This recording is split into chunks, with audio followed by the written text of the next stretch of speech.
नमस्कार दोस्तों, स्वागत है आपका हमारे YouTube चैनल जीके ट्रैकर पे।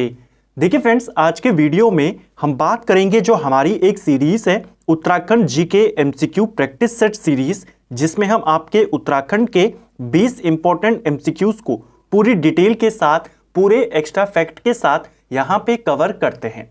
आज हमारी उत्तराखंड एमसीक्यू सीरीज की सभी क्लास हम यहाँ पे कवर करेंगे। इस सीरीज में हमने हर वीडियो में ऐसे ही उत्तराखंड के महत्वपूर्ण प्रश्नों को यहाँ पर कवर किया है और हर क्वेश्चन को पूरे एक्स्ट्रा फैक्ट के साथ कवर किया है, ताकि आपके कॉन्सेप्ट भी क्लियर होते रहें और साथ साथ आपका रिवीजन भी होता रहे प्रैक्टिस सेट के माध्यम से। अगर आपने इस सीरीज की प्रीवियस क्लासेस को नहीं देखा है, आप उन सभी क्लासेस को प्लेलिस्ट के माध्यम से देख सकते हैं। तो चलिए दोस्तों, आज की क्लास को शुरू करते हैं। आज का हमारा पहला क्वेश्चन है, अल्मोड़ा में जीबी पंत राजकीय संग्रहालय की स्थापना कब की गई थी? प्रीवियस ईयर का क्वेश्चन है। जीबी पंत राजकीय संग्रहालय ये आपके अल्मोड़ा में है और इसकी स्थापना 1979 में की गई थी। ऑप्शन बी सही आंसर हो जाएगा। एक काफी फेमस संग्रहालय है जो आपके श्रीनगर में है और इसी के आसपास स्थापित हुआ, यानी 1980 में उसे स्थापित किया गया था। इस संग्रहालय का नाम है हिमालय पुरातत्व एवं नृवंशीय संग्रहालय। तो इसके बारे में भी आता है, वो श्रीनगर में है, 1980 में बना। ये आपका जीबी पंत राजकीय संग्रहालय है, अल्मोड़ा में है, 1979 में बना। ठीक है, नेक्स्ट है, किस जनजाति में महिलाओं को पुरुषों की अपेक्षा उच्च स्थान प्राप्त है? यानी किस जनजाति में महिलाओं को ऊंचा दर्जा प्राप्त है पुरुषों की तुलना में? तो सही आंसर हो जाएगा थारू जनजाति। ऑप्शन सी सही आंसर हो जाएगा। थारू जनजाति की अगर हम बात करें, कई बार हमने इनके बारे में पढ़ा है। यह उत्तराखंड का सबसे बड़ा जनजातीय समुदाय है। क्वेश्चन आएगा उत्तराखंड में सर्वाधिक जनसंख्या वाली जनजाति कौन सी है, तो आप थारू जनजाति को ही आंसर करेंगे। थारू जनजाति को किरात वंश का माना जाता है। यह क्वेश्चन भी पेपर में पूछा गया है कि इनमें से किसे किरात वंशीय माना जाता है? थारू जनजाति को। ठीक है, थारू जनजाति में ही महिलाओं को उच्च स्थान प्राप्त है। एक क्वेश्चन और थारू जनजाति को लेकर पेपर में पूछा गया था।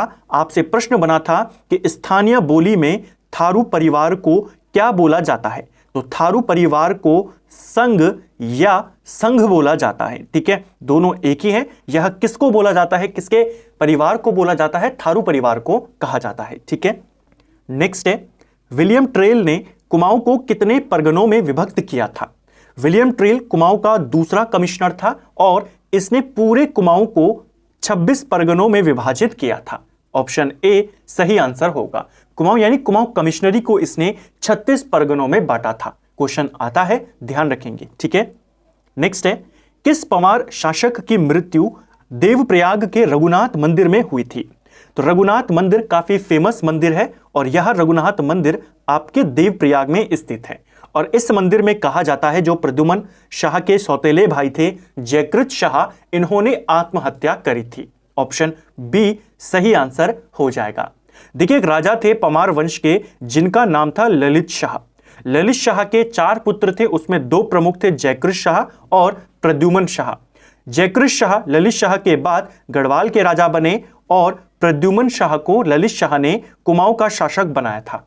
क्वेश्चन आता है, गढ़वाल और कुमाऊं दोनों जगह शासन करने वाले एकमात्र राजा कौन है पंवार वंश के? तो वो है प्रद्युमन शाह। तो ललित शाह की मृत्यु के बाद जब जयकृत शाह गढ़वाल के शासक बने तो इन दोनों के बीच लगातार यहां पर तनाव रहता था। इसके अलावा जो इनका एक और भाई था पराक्रम शाह, वो लगातार षड्यंत्र रचे जा रहा था जयकृत शाह को गद्दी से हटाने के लिए। इन्हीं सारी चीजों से परेशान होकर कहा जाता है जयकृत शाह ने देवप्रयाग के रघुनाथ मंदिर में आत्महत्या करी थी। ठीक है, तो किसकी मृत्यु इस मंदिर में हुई थी? जयकृत शाह की।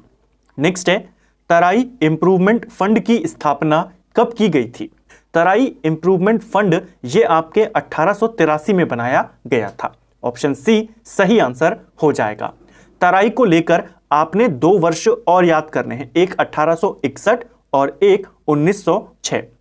1861 में तराई भाबर के वनों की रिपोर्ट तैयार कराई गई थी। क्वेश्चन आता है, किस वर्ष में तराई भाबर के वनों की रिपोर्ट तैयार कराई गई? 1861 में हेनरी रैमजे के द्वारा। दूसरा क्वेश्चन है 1906 को लेकर के, तराई भाबर खेतिहार न्यास निधि इसका भी गठन किया गया था, एक और फंड बनाया गया था इस नाम से, तराई भाबर खेतिहार न्यास निधि, और इसे 1906 में बनाया गया था। ठीक है, नेक्स्ट है, समस्त तीर्थों का शिरोमणि व समग्र पापों का विनाशक किस तीर्थ को कहा जाता है? उत्तराखंड में आपके कई सारे तीर्थ स्थल हैं, किस तीर्थ स्थल को तीर्थों का शिरोमणि कहते हैं और साथ में समग्र पापों का विनाशक कहा गया है? यह कहा गया है देवप्रयाग को। ऑप्शन सी सही आंसर हो जाएगा। ठीक है, नेक्स्ट है, राज्य का पहला वन बंदोबस्त किसने किया था? तो उत्तराखंड में जो पहला भूमि बंदोबस्त होता है वो 1815 में गार्डनर के द्वारा किया जाता है। भूमि बंदोबस्त के ऊपर ऑलरेडी एक डिटेल्ड वीडियो बना हुआ है, उत्तराखंड में जितने भूमि बंदोबस्त हुए हैं और किस किसने कब कब किए हैं, आप उन्हें प्लेलिस्ट से देख सकते हैं, उत्तराखंड हिस्ट्री वाली प्लेलिस्ट से। यहां पर भूमि बंदोबस्त नहीं पूछा है, यहां पर वन बंदोबस्त पूछा है। उत्तराखंड का पहला वन बंदोबस्त 1861 में किया गया था और इसे हेनरी रैमजे ने किया था। ऑप्शन सी सही आंसर हो जाएगा। रैमजे को लेकर एक क्वेश्चन और आया था वनों को लेकर के, रैमजे ने ठेकेदारी प्रथा को कब समाप्त किया? तो रैमजे ने ठेकेदारी प्रथा को 1858 में समाप्त किया था। 1861 में इसने वन बंदोबस्त किया और इसी के साथ तराई भाबर के क्षेत्र के वनों की रिपोर्ट भी इसने तैयार कराई। ठीक है, नेक्स्ट है, गोरखा काल में दास बच्चों को क्या कहा जाता था? तो गोरखा शासन काल में जो दास बच्चे होते थे इनको केटी कहा जाता था। ऑप्शन सी सही आंसर होगा। और जो खेतों में काम करने वाले गोरखाओं के गुलाम होते थे उनको कैनी कहा जाता था। तो गुलामों को कैनी और दास बच्चों को, उनके बच्चों को, या जो छोटे छोटे बच्चे होते थे जिनके गुलाम हैं उनको केटी कहा जाता था। ठीक है, नेक्स्ट है, किस मेले में जलते अंगारों पर नृत्य किया जाता है? यह क्वेश्चन भी प्रीवियस ईयर का क्वेश्चन है। कौन सा मेला है जो जलते अंगारों पर नृत्य करने के लिए प्रसिद्ध है? यह मेला जाख मेला है। ऑप्शन सी सही आंसर हो जाएगा। जो जाख मेला है आपका, यह गुप्त काशी में लगता है और गुप्त काशी आप सभी जानते हैं यह रुद्रप्रयाग में स्थित है। तो क्वेश्चन बन चुका है पेपर में, जलते अंगारों पर डांस के लिए कौन फेमस है और यह जाख मेला कहां लगता है? तो यह आपके रुद्रप्रयाग के गुप्त काशी में लगता है। ठीक है, अगर हम भद्रराज मेला की बात करें, इसके बारे में भी क्वेश्चन आया था, यह मेला कहां लगता है? तो यह आपके देहरादून में मसूरी के समीप लगता है। रणभूत मेला की बात करें तो यह आपके टिहरी गढ़वाल में लगता है और चैती मेला की बात करें तो यह आपके उधम सिंह नगर के काशीपुर में लगता है। जाख मेला रुद्रप्रयाग के गुप्त काशी में लगता है। ठीक है, नेक्स्ट है, रुद्रप्रयाग के किस कुंड में गंगा और यमुना की धाराएं मिलने की मान्यताएं हैं? तो कौन सा कुंड है जिसके बारे में माना जाता है कि इसमें गंगा और यमुना की धाराएं मिली हुई हैं? यह माना जाता है मणिकर्णिका कुंड के बारे में। ऑप्शन सी सही आंसर हो जाएगा। देखिए, क्वेश्चन तो यह भी आता है कि मणिकर्णिका कुंड कहां है? आप कहेंगे रुद्रप्रयाग में है। फेमस क्यों है? क्योंकि इस कुंड के बारे में ऐसा माना जाता है कि इसमें गंगा और यमुना दोनों की धाराएं मिली हुई हैं। ठीक है, भोरी अमोला कुंड, यह एक काफी फेमस गर्म पानी का कुंड है, यह भी आपके रुद्रप्रयाग में है, पेपर में पूछा गया है। नेक्स्ट है, केदारनाथ धाम में कपाट बंद होने के दिन कौन सा उत्सव मनाया जाता है? तो शीतकाल में जब केदारनाथ धाम के कपाट बंद होते हैं तो भतूज उत्सव मनाया जाता है। कई बार हमने इसके बारे में बात करी है कि इसी उत्सव को अन्नकूट मेला भी कहा जाता है। तो क्वेश्चन आएगा अन्नकूट मेला कहां लगता है? आप कहेंगे केदारनाथ धाम में लगता है, इसे ही भतूज उत्सव कहते हैं।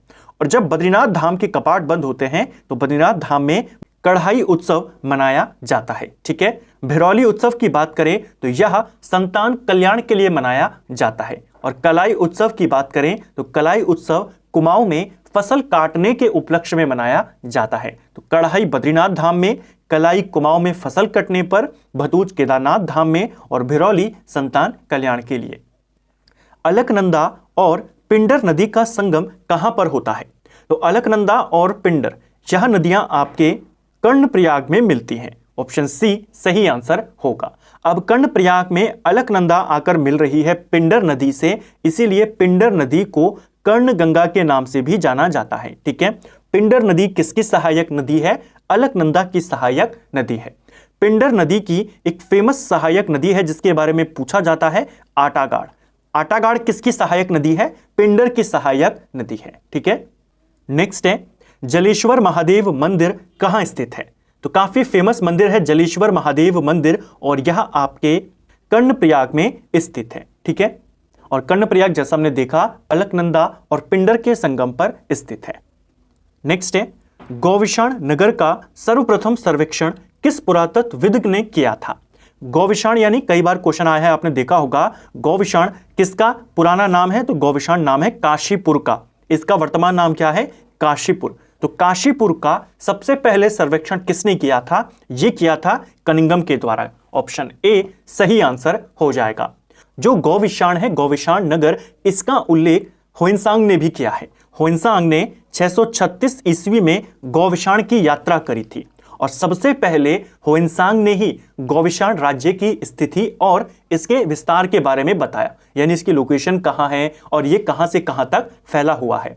तो यहां पर यात्रा कौन कर रहा है? ह्वेनसांग कर रहा है 636 ईस्वी के अंदर।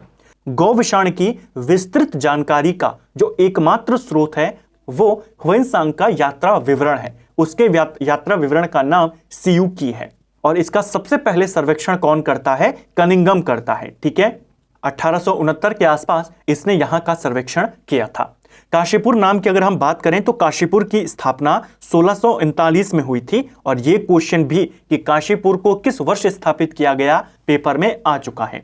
1639 आपने याद करना है। ठीक है, नेक्स्ट है, प्रसिद्ध मानेश्वर मेला कहां लगता है? देखिए, जो फेमस मानेश्वर मेला है यह जो दुधारू पशु होते हैं उनके अच्छे स्वास्थ्य की कामना के लिए लगता है। तो दुधारू पशुओं के अच्छे स्वास्थ्य के लिए कौन सा मेला लगता है? आप कहेंगे मानेश्वर मेला, और यह मेला चंपावत में लगता है। ऑप्शन ए सही आंसर हो जाएगा। नेक्स्ट है, कुमाऊं आयरन वर्क्स कंपनी की स्थापना कब की गई थी? तो कुमाऊं आयरन वर्क्स कंपनी ये बनाई गई थी 1862 में। ऑप्शन सी सही उत्तर हो जाएगा। नर और नारायण पर्वतों के मध्य में स्थित है, तो इनमें से कौन सी लोकेशन नर और नारायण पर्वतों के बीच में है? देखिए, फूलों की घाटी की बात करते हैं तो यह गंध और माधन पर्वतों के मध्य में स्थित है। कर्णाश्रम की बात करें तो यह आपके हेमकूट और मणिकूट पर्वतों के बीच में है। नर और नारायण पर्वतों के मध्य में बद्रीनाथ धाम स्थित है। ऑप्शन सी सही उत्तर हो जाएगा। दुगड्डा में स्टोवल प्रेस की स्थापना कब की गई थी? स्टोवल प्रेस, इसकी स्थापना दुगड्डा में होती है और गिरिजादत्त नैथानी के द्वारा इसे स्थापित किया जाता है। उस समय जो डेप्यूटी कमिश्नर था कुमाऊं कमिश्नरी के अंतर्गत, उसका नाम था B.A. स्टोवल। उसी के नाम पर इसे स्टोवल प्रेस नाम दिया गया। तो संस्थापक इसके गिरिजादत्त नैथानी थे और इसे 1912 में स्थापित किया गया था। ठीक है, एक समाचार पत्र, काफी प्रसिद्ध समाचार पत्र उत्तराखंड के इतिहास की अगर हम बात करें, गढ़वाल समाचार। जो गढ़वाल समाचार था यह पहली बार 1902 में आया था, लैंसीडाउन से यह आता था, लेकिन यह पत्र 1904 में बंद हो गया था। जब 1912 में दुगड्डा में स्टोवल प्रेस की स्थापना करी गई, 1913 में गढ़वाल समाचार को दोबारा से निकाला गया इसी स्टोवल प्रेस के माध्यम से, और यह अब आता था दुगड्डा से। ठीक है, तो इसको आपने ध्यान रखना है। नेक्स्ट है, राज्य अभिलेखागार किस जनपद में स्थित है? तो जो राज्य अभिलेखागार है यह आपके देहरादून में स्थित है। ऑप्शन ए सही आंसर हो जाएगा।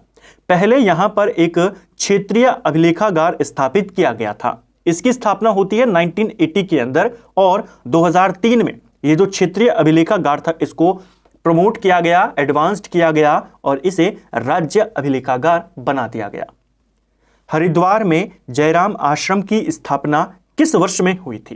तो पहला क्वेश्चन, जयराम आश्रम कहां है? हरिद्वार में है। यह क्वेश्चन एक बार आपसे पेपर में मिलान करने के लिए आया था। आपको प्रश्न पूछा गया था इनमें से कौन सा स्थल हरिद्वार में स्थित नहीं है। आपको 4 विकल्प दिए गए थे, उनमें से एक आपका जयराम आश्रम भी था। तो जयराम आश्रम पेपर में पूछा गया है, यह हरिद्वार में है और 1891 में इसे स्थापित किया गया था। तो काफी पुराना है। जो भी 100 साल से पुराने आपकी इमारत हैं, संस्थाएं हैं, वो बहुत इंपॉर्टेंट है पेपर के पॉइंट ऑफ व्यू से। तो ये भी महत्वपूर्ण है, इसको ध्यान रखेंगे।